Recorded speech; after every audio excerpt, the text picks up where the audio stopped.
પૂજ્ય શ્રી સ્વામીજી, મારો પ્રશ્ન એ છે કે મને ભણીને આગળ વધવાની ખૂબ જ ઈચ્છા છે, વાંચવું પણ ગમે છે, પરંતુ ઘરના અમુક કાર્યમાં એવી રીતે સમય પસાર થઈ જાય છે કે વાંચી શકાતું નથી.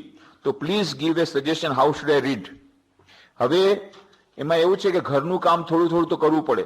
મને લાગે છે કોઈ બેનનો પ્રશ્ન છે. એટલે મમ્મી કે એટલે થોડું ઘરનું કામ તો કરવું પડે. સાવ ઘરનું કામ નહીં કરો. અને ઘરનું કામ શીખવું પણ બહુ જરૂરી છે. તમે આદર્શ નારી બનશો. સ્વામી વિવેકાનંદનું પુસ્તક વાંચો, ભારતીય નારી. સ્વામી વિવેકાનંદ કહેતા હતા આપણી નારીએ પાશ્ચાત્ય નારીનું અનુકરણ નથી કરવાનું, આદર્શ નારી બનવાનું છે, આદર્શ ભારતીય નારી. તો ભારતીય નારીના બધા સદગુણો રાખી અને પાશ્ચાત્ય નારીના પણ સારા સદગુણો મેળવવાના છે. મા શારદા દેવી એના માટે તમારી પાસે રોલ મોડલ બનશે. મા શારદા દેવી કેટલું કામ કરતા હતા વિચાર કરો. ઓછું કામ કરતા હતા. એમનું જીવન ચરિત્ર વાંચો, બધાને જીવન ચરિત્ર આપેલું જ છે. ન આપ્યું હોય તો આજે ફરીથી લઈ જાજો. આજે રામકૃષ્ણ દેવનું જીવન ચરિત્ર, રામકૃષ્ણ ઉપદેશ 2 પુસ્તકો, ઉઠો જાગો 3 પુસ્તક અને સ્વામી વિવેકાનંદનું કેલેન્ડર, આ બધાને મળવાનું છે. પેલા એક જ પુસ્તક આપવાનો હતો, પણ જે તમે સુંદર રીતે ધ્યાન કર્યું, મને એટલો આનંદ આવ્યો કે આ તો ક્રીમ છે. આ યુવાનોમાં સર્વશ્રેષ્ઠ યુવાનો પોરબંદર આવ્યા છે, એટલે એકને બદલે 4 પુસ્તકો આપું છું.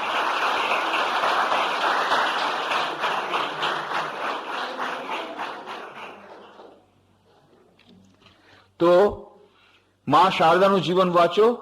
આખો દિવસ કેટલું કામ કરતા, વાસણ માંડતા, કપડા ધોતા, રસોઈ બનાવતા, અતિથિ સેવા કરતા, મંત્ર દીક્ષા આપતા અને એ શિષ્યોને પાછા જમાડતા. રામકૃષ્ણ મઠ મિશન આખું વર્લ્ડ નું જે આખું વર્લ્ડ મિશન એ ઇન્ટરનેશનલ ઓર્ગેનાઇઝેશન એનું એડમિનિસ્ટ્રેશન કરતા, એનું ડિક્ટેશન આપતા. અને તેમ છતાં કે છે હું દરરોજ 1 લાખ જપ કરતી હતી. એના માટે સમય કાઢતા હતા. તો તમારે તો ક્યાં આખા આંતરરાષ્ટ્રીય સંસ્થાનું સંચાલન કરવાનું છે. અમારે થોડુંક મમ્મીને થોડી મદદ કરવાની છે, થોડીક મદદ કરવાની છે. અને કોઈક દિવસે મમ્મી બીમાર હોય તો થોડું આખું કરવું પડે, એમાં શું છે. પરંતુ એના માટે તૈયાર રહેવું પડે. હવે સમય કાઢવો કેવી રીતે, આના માટે જે મેં એક સોનેરી સૂચન તમને કીધું છે, ફરીથી આજે કહું છું, પ્રિપેર એ ફિક્સ રૂટીન. ટાઈમ ટેબલ બનાવવું બહુ જરૂરી છે. 86,400 સેકન્ડ દરેકના એકાઉન્ટમાં સવારના પોરમાં જમા થાય છે. કોઈનામાં 1 જ સેકન્ડ ઓછી હોય તો હાથ ઊંચા કરો. બરાબર છે? 86,400 સેકન્ડ્સ, 24 કલાક, 1 સેકન્ડ ઓછો નહીં, દરેકના એકાઉન્ટમાં જમા થાય. હવે આ દરેકે 10 સેકન્ડનો એક સમય આ કરો. આટલા કલાક સુવાનું, આટલા કલાક જગવું, આટલા વાગે ઉઠવાનું, આટલા વાગે સુવાનું, આટલા વાગે. કોઈક દિવસે ન થાય તો અલગ વાત છે, એના માટે ચિંતા નહીં કરો. 100% તો ફોલોઅપ નહીં થાય. ગાંધીજીનું નહોતું થતું, એમણે પણ ટાઈમ ટેબલ બનાવ્યું હતું, પણ ક્યારેક ક્યારેક વિઝિટર ના આવ્યા, શું થાય?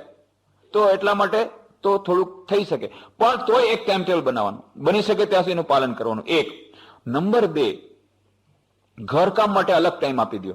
અને આ ટાઈમ ટેબલ પર મમ્મીની સિગ્નેચર લઈ લ્યો.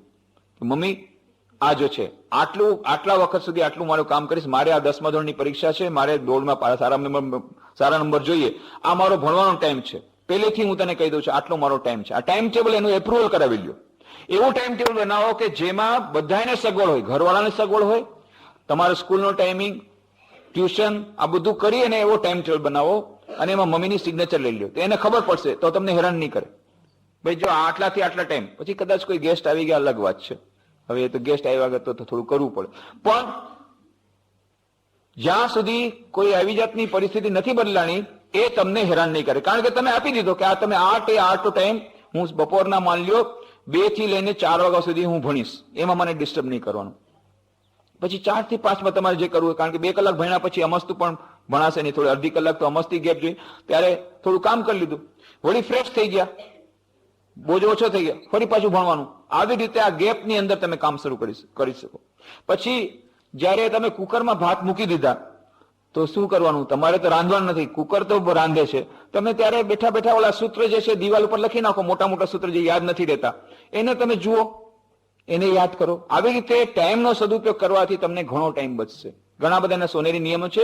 વ્યક્તિત્વ વિકાસ મારું પુસ્તક છે, એમાં બધા નિયમો આપેલા છે, કેવી રીતે આ ટાઈમ ટેબલ બનાવવાનો, ટાઈમ મેનેજમેન્ટ કેવી રીતે કરવાનું. આ તમે એ વ્યક્તિત્વ વિકાસ પુસ્તક નહીં હોય તો મારી પાસેથી લઈ લેજો. મુખ્ય વાત છે where there is will there is way. મન હોય તો બસ આટલું યાદ રાખો તો બધું તમને ખબર બધી છે, એવું નથી ખબર, પણ એનું ઇમ્પ્લિમેન્ટેશન નથી થતું, પાલન નથી થતું.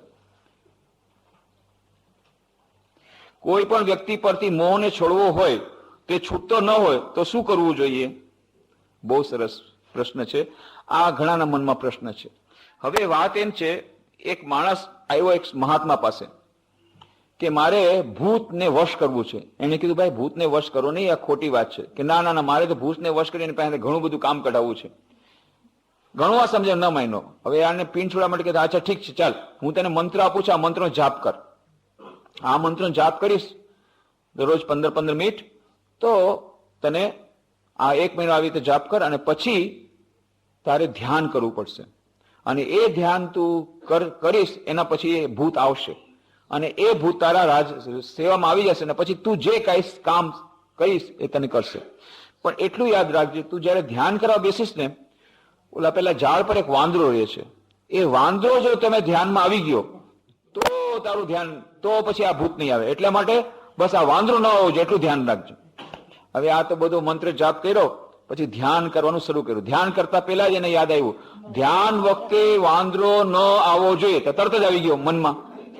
ઝાડમાંથી મનમાં આવવાનો છે ને, મનમાં તો જ્યાં તમે વિચાર કરો વાંદરો ન આવવો જોઈએ એટલે આવ્યો, મનમાં આવી ગયો. એવી રીતે તમે કહેશો મારે આના પ્રત્યે મોહ નથી રાખવો, એટલે એ આવી જાય મનમાં પોતાની મેળે.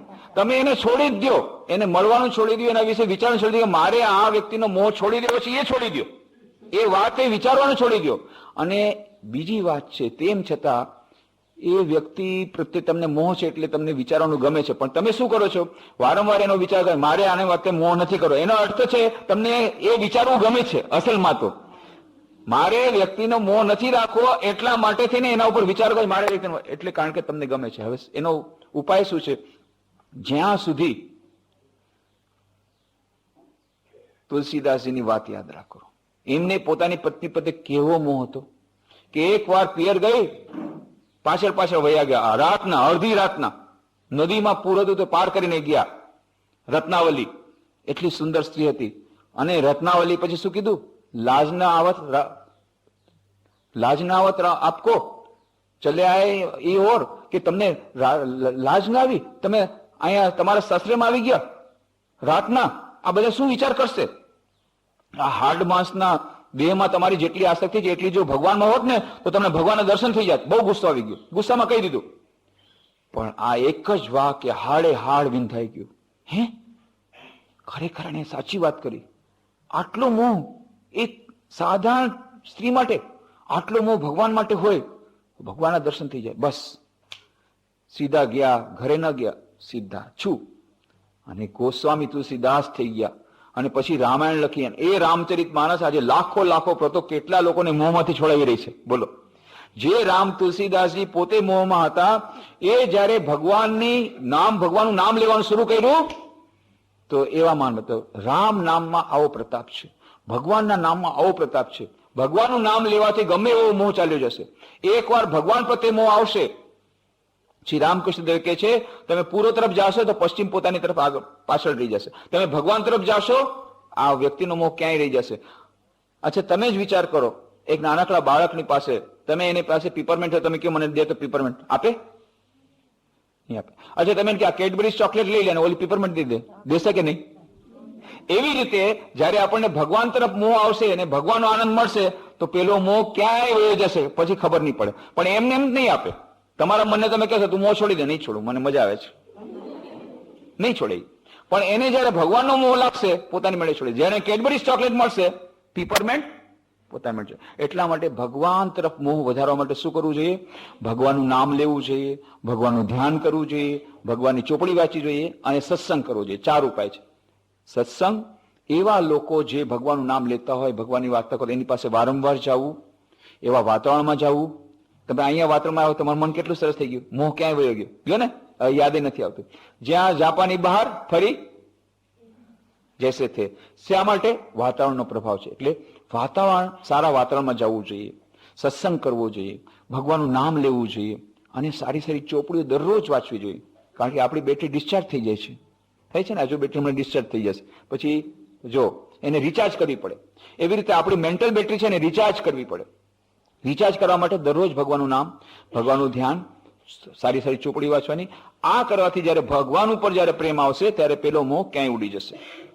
ધ્યાન કરતી વખતે અત્યંત ખરાબ વિચાર આવતા હોય અને તેને કાઢવા માટે શું કરવું? એ જ કરવું. મેં કીધું ને, તમે વિચાર કરશો મારે ખરાબ વિચારો કાઢવા છે તો હજી વધારે આવશે. ખરાબ વિચારો આવે અને જાય એના ઉપર ધ્યાન નહીં દેવાનું. પહેલી વાત તો ધ્યાન કરતી વખતે અહીંયા નોટિસ બોર્ડ રાખી દેવાની, નો એડમિશન છે ને, પ્રિન્સિપાલ ની ચેમ્બરમાં હોય છે, નો એડમિશન વિધાઉટ પરમિશન. એમ અહીંયા તમે બોર્ડ લગાડી દો. ધ્યાન કરતા પહેલા એને કહેવાનું પોતાના મને, તારે જે વિચારવું હોય તને છૂટ છે. પહેલા 5 મિનિટ જા, તું જા, ન્યુયોર્ક જા, લંડન જા, અમેરિકા જા, કલકત્તા જા, જા તારે જ્યાં જવું હોય ત્યાં. પછી 5 મિનિટ પછી બસ હવે ચૂપ, હવે હું મારા ઈષ્ટદેવનું ધ્યાન કરું છું, હવે ડિસ્ટર્બન્સ નહીં, નો એડમિશન બોર્ડ લગાડી દેવાનું. પછી કોઈ વિચાર ન આવે એવું ધ્યાન રાખવાનું. છતાંય વિચાર આવી જાય એના ઉપર ધ્યાન નહીં દેવાનું. આપણે પોતાના ઈષ્ટનું ચિંતન ચાલુ રાખવાનું, મંત્રનો જાપ ચાલુ રાખવાનો, ભગવાનનું ધ્યાન ચાલુ રાખવાનું. એક અમારા રામકૃષ્ણ મઠ મિશનના 10મા અધ્યક્ષ હતા પૂજ્ય સ્વામી વીરેશ્વરાનંદજી મહારાજ. માં શારદાના શિષ્ય હતા. એમની પાસે એક યુવક ગયો અને આ જ પ્રશ્ન પૂછ્યો કે ક્યારેક ધ્યાનમાં બહુ ખરાબ વિચારો આવે છે, શું કરવું? તો એમણે કઈ જવાબ ન આપ્યો. બસ પછી બીજે દિવસે સાંજના પાછું પૂછ્યું તો કે જવાબ તો સવારના આપી દીધો. એટલે કાંઈ મારી સાથે વાત નથી થઈ, હું તો સવારના આવ્યો તો, કારણ કે કાલે સાંજના પછી જોયું તમારો મૂડ નથી બરાબર, એટલે કે જવાબ ના આપ્યો એટલે હું નીકળી ગયો. પછી બીજે દિવસે સવારના એ ગયો એ યુવક, ત્યારે જોયું કે મહારાજ ચોપડી વાંચતા હતા. ચોપડી વાંચતા થોડીક વાર ઉભો રહ્યો દરવાજા ઉપર, એને એમ કે ડિસ્ટર્બ કેવી રીતે કરું, થોડીક વાર ઉભો રહ્યો. મહારાજ જોયું પણ નહીં એના તરફ, એટલે જોયું પણ હશે તો એના તરફ જાણે ન જોયું ત્યાં ચોપડી વાંચતા રહે. એટલે થોડીક વાર રાહ જોઈ અને પેલો નીકળી ગયો. સાંજના પછી પાછો આવ્યો, સ્વામીજી કાલે મેં પ્રશ્નો પૂછ્યો તો તમે જવાબ ના આપ્યો. સવારના જવાબ આપ્યો. સવારના હું આવ્યો, સવારના ક્યાં જવાબ આપ્યો?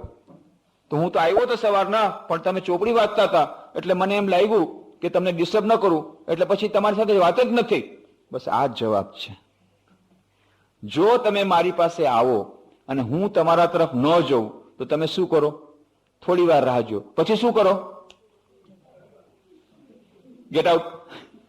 એવી રીતે ખરાબ વિચાર આવે, તમે એના તરફ ધ્યાન ન આપો તો શું થાય? થોડીક વાર પછી ગેટ આઉટ, પોતાની મળી નીકળી જાય. પણ એના તરફ ધ્યાન આપશો તો કઈ આવીને બેસશે, હા બોલો, વાતચીત કરો.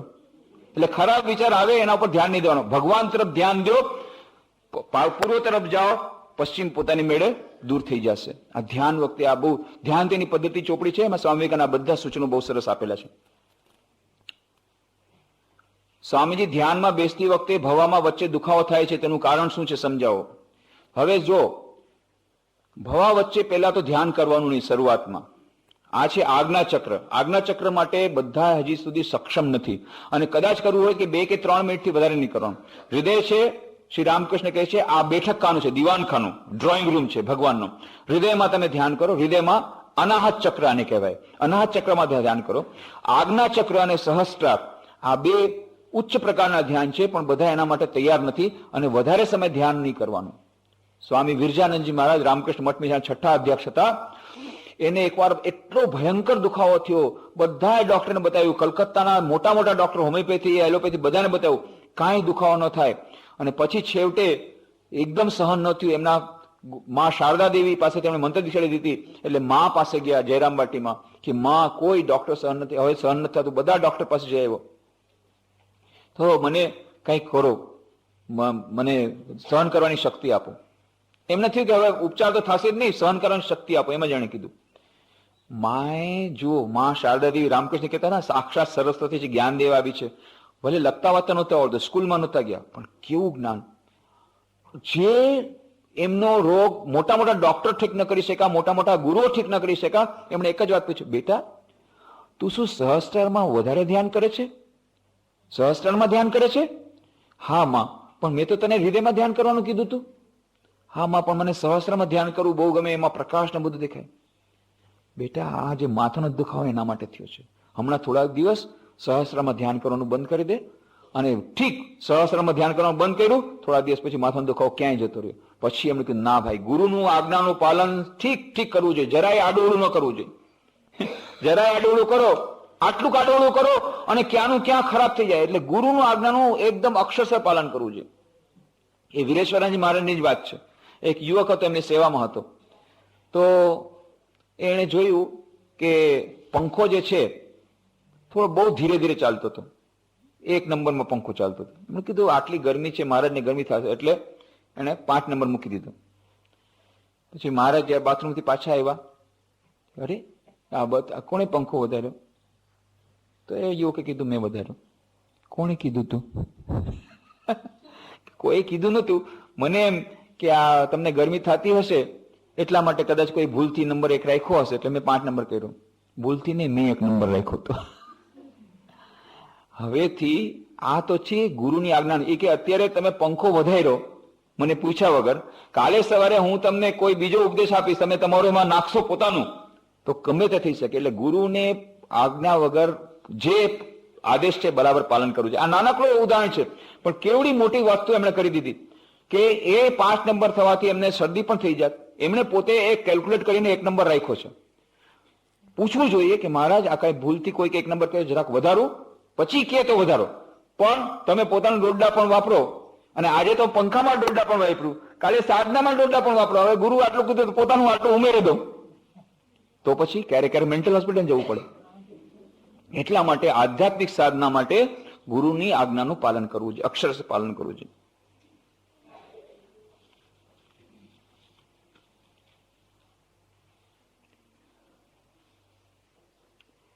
પહેલા ધ્યાન ખૂબ જ લાગતું હોય, પરંતુ અમુક સામાજિક સંજોગોને લીધે હવે ધ્યાન ન લાગતું હોય, તો તેનું કારણ શું? અને હવે ધ્યાન લાગે માટે શું કરવું જોઈએ? વારંવાર હતાશા આવી જતી હોય તો તેમાંથી બહાર નીકળવા માટે શું કરવું જોઈએ? અચ્છા, 2 પ્રશ્નો છે આમાં. એક તો પહેલા ધ્યાન ખૂબ જ લાગતું હતું અને હવે નથી લાગતું, એ સામાજિક સંજોગોને કારણે. તો જ્યારે મન વધારે દુઃખી હોય, મન બહુ હતાશ હોય, ત્યારે સ્વામી વિવેકાનંદ કહે છે ધ્યાન ન કરવું જોઈએ.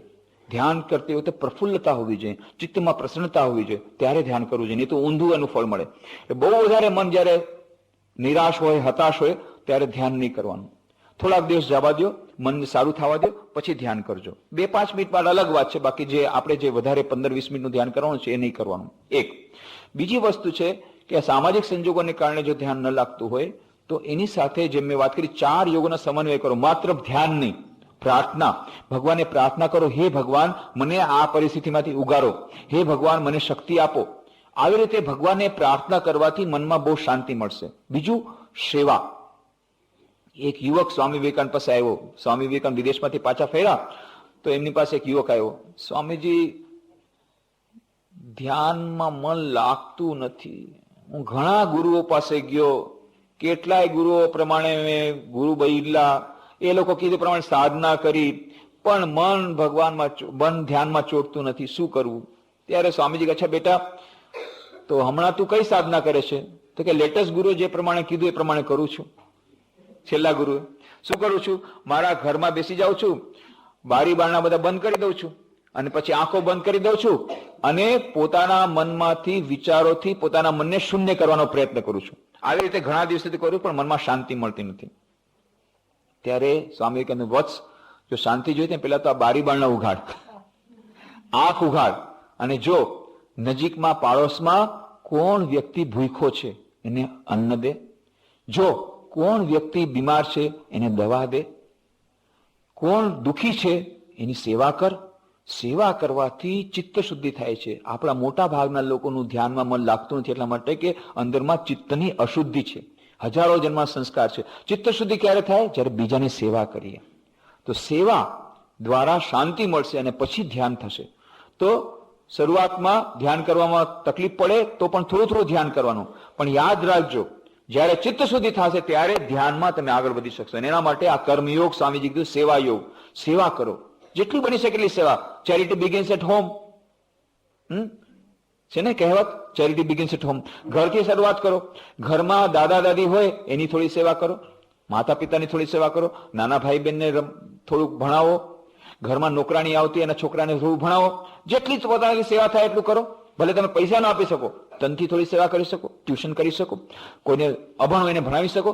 આવી રીતે થોડીક સેવા કરવાથી ઘણી મનમાં શાંતિ મળશે, ચિત્ત શુદ્ધિ થશે, અને ચિત્ત શુદ્ધિ થવાથી તમારે ધ્યાનમાં તમે આગળ વધી શકશો. અને હતાશા આવી જાય ત્યારે યાદ રાખવાનું, માં શારદા દેવીની વાત યાદ રાખવાની. બેટા, જીવનમાં મુશ્કેલી તો આવશે, જરૂર આવશે. જીવનનું નામ જ છે મુશ્કેલી. સ્વામી વિવેકાનંદ પૂછ્યા, ખેતડીના મહારાજા એમના શિષ્ય હતા, એમને પૂછ્યું, Swamiji what is life? Swamiji જીવન શું છે?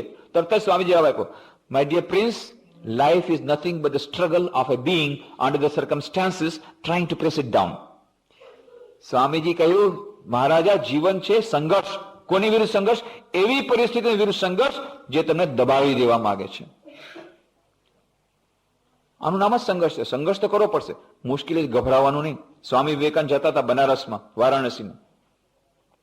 ત્યાં વારાણસીમાં જો હજી પણ જ્યાં જશો ત્યાં દુર્ગાદેવીનું બહુ સુંદર મંદિર છે. અને દુર્ગાદેવીના મંદિરની સામે જે રોડ છે એમાં બંને બાજુ મોટી મોટી દિવાલ છે, ઊંચી દિવાલ છે. અને દ્વારકાધીશ દર્શન કરીને જતા હતા, ત્યાં તેમણે જોયા મોટા મોટા વાંદરા, કાળો મોઢાવાળા, જેને આપણે હનુમાન કહે છે, એકદમ પાછળ દોડ્યા. કેટલા બધા વાંદરા સ્વામીજીની પાછળ દોડ્યા. હવે સ્વામીજી તો ગભરાઈ ગયા, ભાઈગા. બંને તરફ દિવાલ છે એટલે ભાઈગા. હવે આગળ સ્વામીજી દોડે છે ને પાછળ વાંદરા દોડે છે. કેટલી વાર સ્વામીજી દોડે, દોડતા દોડતા થાકી ગયા. હવે શું કરવું? ત્યાં તો કોઈ વૃદ્ધ સંન્યાસીએ જોરથી બોલ્યું, ડરો મત, બંદરનો સામનો કરો. તરત સ્વામીજી શું કર્યું? આમ પાછળ જોયું અને દંડો આમ ઉગામ્યો, બધા વાંદરા ભાગી ગયા. સ્વામીજી પછી પાછળથી પોતાના ન્યુયોર્કમાં લેક્ચરમાં કીધું, અમેરિકામાં દેતી વખતે લેક્ચર દીધું, that day I learned one of the greatest lessons of my life. તે દિવસે મારા જીવનનો બહુ મહાનમાં મહાન પાઠ શીખો. What is that? Face the brutes. પશુઓનો સામનો કરો, મુશ્કેલીનો સામનો કરો. પશુનો તમે સામનો કરશો, પશુ ભાગી જશે. અને તમે ડરશો તો તમને હજી બીવડાવશે, હજી બીવડાવશે, હજી તમારી પાછળ જશે. એવી રીતે તમે મુશ્કેલીથી ગભરાઈ જશો, હાય હાય શું થશે, હજી મુશ્કેલી તમારા ઉપર ચડી બેસશે. પણ જો તમે જીવનમાં જે મુશ્કેલી આવશે ને પડકાર રૂપે લેશો અને બહાદુરીપૂર્વક સામનો કરશો, મુશ્કેલી બધી ભાગી જશે. એટલે નિરાશા હતાશા આવે, ડરવાનું નહીં. અને માં શારદા દેવી કહે છે, મુશ્કેલી આવશે, પાછી જશે. પુલની નીચેથી પાણી આવે અને નીકળી જાય એમ જીવનમાં મુશ્કેલી આવશે, નીકળી જશે. ટકવાની કોઈ મુશ્કેલી નથી. આ ટેમ્પરરી ફેસ છે. અબ્રાહમ લિંકન એક બોર્ડમાં લખીને રાખતા હતા, નાનકડું board, this too shall pass. આ મુશ્કેલીઓ, આ પરિસ્થિતિ પણ નહીં રહે. તો એનાથી ડબલ ફાયદો થાય. અબ્રાહમ લિંકન પૂછ્યા, તમે શા માટે રાખો છો? તો કે એનાથી મને બે વસ્તુ થાય. જ્યારે જીવનમાં મુશ્કેલી આવે ત્યારે હું નિરાશ થઈ જાઉં, ધીસ ટુ શેલ પાસ. આ મુશ્કેલીનો સમય નીકળી જશે. અને જ્યારે બહુ સારો સમય હોય, બધા પ્રશંસા કરતા હોય, ત્યારે પણ અહંકાર આવી જાય, હા મારા જેવું કઈ નથી, ધીસ ટુ શેલ પાસ. બહુ કુદાકુદ ન કરો, નીચેથી આગ લઈ લેવામાં આવશે, ધમ તેને પકડી જશે. એટલા માટે ધીસ ટુ શેલ પાસ. એ તમે યાદ રાખો. અભિમાન પણ નહીં આવે, નિરાશા ને હતાશા પણ નહીં આવે. તો આ યાદ રાખવાનું, ધીસ ટુ શેલ પાસ, તો હતાશા નહીં આવે. આપણે ધ્યાનમાં વધારે આગળ જવું હોય તો કયા પ્રકારનું, કેવી રીતે ધ્યાન કરવું જોઈએ? જે મેં વાત કરી છે, ઘણા પ્રકારના ધ્યાન છે. એક પ્રકારનું ધ્યાન નથી, જેને જે પ્રકારનું ધ્યાન. પરંતુ કેવી રીતે ધ્યાન કરવું જોઈએ? તમારા ગુરુદેવે જે પ્રમાણે તમને કીધું પ્રમાણે ધ્યાન કરવું. વ્યક્તિગત માર્ગદર્શન મેળવવું જોઈએ ધ્યાનમાં. એના કરતા જો વ્યક્તિગત માર્ગદર્શન ન મેળવું હોય, માત્ર ચોપડી વાંચીને વધારે ધ્યાનમાં નહીં જવાનું, મુશ્કેલી પડશે. ખાસ કરીને પ્રાણાયામ તો કરવાનો જ નહીં. કેટલાક લોકો પ્રાણાયામ કરે છે અને પછી કુંભક કરે છે અને પછી કહે છે કુંડલીની શક્તિ ઉપર ચડી ગઈ, પછી નીચે ઉતરતી નથી. પછી કોઈ મેન્ટલ ડોક્ટર પણ એને ઠીક નથી કરી શકતા. એટલે સ્વામી વિવેકાનંદે રાજયોગના ગ્રંથમાં કીધું છે, વ્યક્તિગત માર્ગદર્શન વગર કોઈએ રાજયોગની વધારે સાધના નહીં કરવાની. ધ્યાન રિલેક્સેશન માટે 2-5 મિનિટ જે મેં કીધું, એ જે મેં તમને અત્યારે બતાવ્યું, એ અલગ વાત છે. સ્વામી વિવેકાનંદનો ફોટો લીધો, થોડી વાર સુધી 2 મિનિટ સ્વામી વિવેકાનંદનો ફોટો જોયો અને પછી આંખ બંધ કરીને સ્વામી વિવેકાનંદનો ફોટો જોયો, ઠીક છે. એનાથી સ્વામી વિવેકાનંદના બધા ગુણો તમારામાં આવી જશે. જીસસ ક્રાઇસ્ટ, ભગવાન બુદ્ધ, રામ, કૃષ્ણ, જે તમને ગમતા હોય એનો ફોટો જોઈ લો 2 મિનિટ અને પછી અંદરમાં એનું ધ્યાન કરો 2 મિનિટ. આટલું તમે કરી શકો છો. એના માટે કોઈ ગુરુની આવશ્યકતા નથી. પરંતુ જો તમારે ધ્યાનમાં ઊંડા ઉતરવું હોય, ખાસ કરીને પ્રાણાયામ તો કરવાનો જ નહીં. પ્રાણાયામ કરવું હોય તો કુંભક નહીં કરવાનો, રેચક અને પૂરક કરી શકો છો. નાડી શુદ્ધિ બરાબર છે ત્યાં સુધી બરાબર, પણ કુંભક નહીં કરવાનો. અને ધ્યાનમાં પણ વધારે મિનિટ ધ્યાન નહીં કરવાનું. જો વધારે ધ્યાન કરવું હોય તો તો વ્યક્તિગત માર્ગદર્શન લેવું, અને કોને કયું ધ્યાન ફાવશે એ તમારા ગુરુ જે પ્રમાણે કીધું એ પ્રમાણે ધ્યાન કરો. તો અમારે ત્યાં હું વાત પછી કરીશ મંત્ર દીક્ષાની, પેલા પ્રશ્નો લઈ લો. જીવનમાં મિત્રતા વધારે લોકો સાથે બાંધી નથી શકતી, ત્યારે હું હતાશ અનુભવું છું, ત્યારે મને મારામાં કંઈક ખૂટતું એવું લાગે છે. જુઓ, મિત્રતા બાંધવી કઈ એક લક્ષણ, કોઈ બધાના પોતપોતાનો અલગ અલગ સ્વભાવ હોય છે. કોઈ જલ્દી મિત્રતા બાંધી શકે, પણ મિત્રતા એની જલ્દી તૂટી પણ જાય. અને કેટલાક લોકો બહુ ઓછા મિત્ર બનાવે, પણ પાકી મિત્રતા એકદમ આખી જિંદગી રહે, સાચી મિત્રતા હોય. તો કેટલાકના એવા નિયમ હોય, કેટલાકનો એવો સ્વભાવ હોય જલ્દી મિત્ર ન બનાવી શકે, પણ એકવાર બનાવે અતૂટ. બીજા કેટલાક જલ્દી મિત્ર બનાવે, જલ્દી પાછા બદલે. તો આના માટે થઈને નિરાશ થવાની જરૂર નથી. તમે તમારા સ્વભાવ પ્રમાણે વર્તો. તમને પોતાની રીતે કોઈ તમને સારું મિત્ર મળે તો સારું છે, પણ આજકાલ સારા મિત્ર મળવા બહુ મુશ્કેલ છે. A friend in need is a friend in deed. બરાબર ને? જે આપણને મદદ કરે, ઠીક મુશ્કેલી વખતે બધા આઈસ્ક્રીમ પાર્ટી કરો, બધા આવે, અને જયારે મુશ્કેલી હોય ભાગી જાય. સ્વાર્થી છે બધા. હા, આજનો સ્વભાવ જ છે. મેં જોયું બધી જગ્યાએ. આજકાલની તો પહેલા તો ફ્રેન્ડ પોતાના ફ્રેન્ડ માટે મરી પડતા.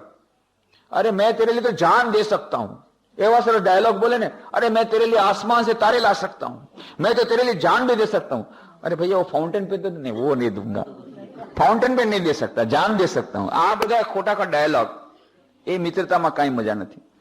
એટલા માટે ઘણા મને કહે છે કે સાચા મિત્ર મળતા નથી. હું કહું છું, make Swami Vivekananda your friend, philosopher and guide. Swami Vivekananda તમારો મિત્ર બનાવો.